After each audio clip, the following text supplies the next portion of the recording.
Raise your hand if you're worried that your child is falling through the cracks. Well, actually, I don't think my child fell through the crack. I think she was thrown in a crack. Raise your hand if you feel like your child has received or is receiving grades that he or she doesn't deserve.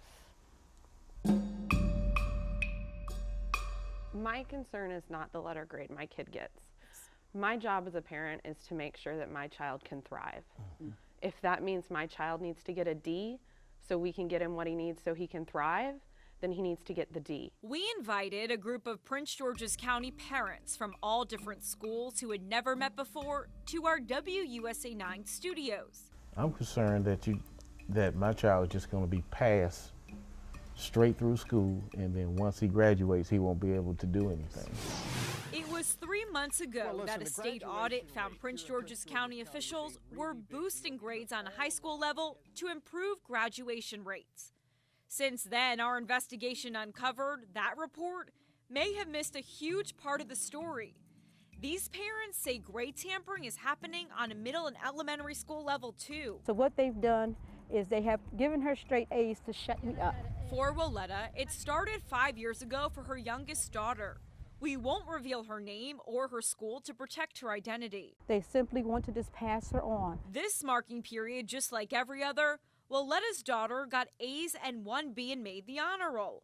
But she received failing grades on her assignments. 55% is a failing grade. On her state tests that measure classroom progress, she received the lowest grade possible. 91, level 1, did not yet meet expectations. So you have a doctor, even a psychologist employed by the school district evaluated her school performance and found that she performs below grade level. So how can she get A's if she's still functioning below grade level? Every parent in this room provided us with similar documentation. Raise your hand if you feel like the school district is taking your concerns seriously. And they're now calling on the head of Prince George's County Schools, Kevin Maxwell, to take action. Dr. Maxwell wouldn't sit down face-to-face with us, but the school's professional PR rep would. So just to be clear, the superintendent doesn't feel like this is a topic that he should address with us? Of course not. The superintendent is concerned about any issue in the school district.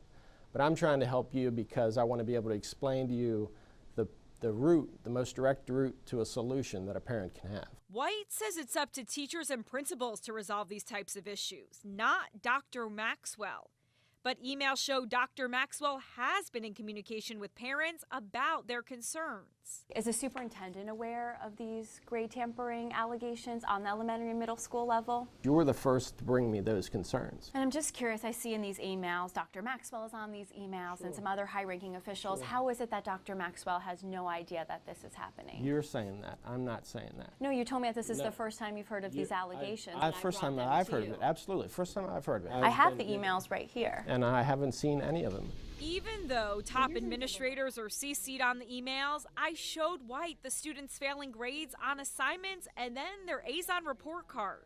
There are different grading rubrics and ways that teachers grade assignments. I don't know any grade rubric, maybe you do, where a 6 out of 11, a 3 out of 10, a 2 out of 10, a 10 out of 18 would equate to an A. This is good information to resolve a problem, and I'd love to take it to them. What is it like to be in a room with other parents experiencing similar issues?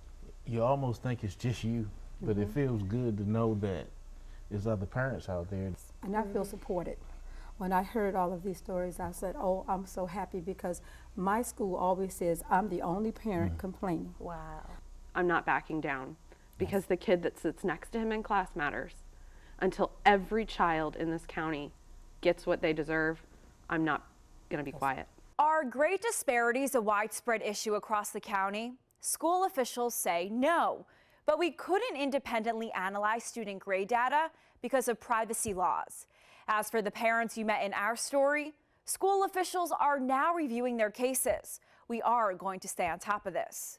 Hillary Lane, WUSA 9.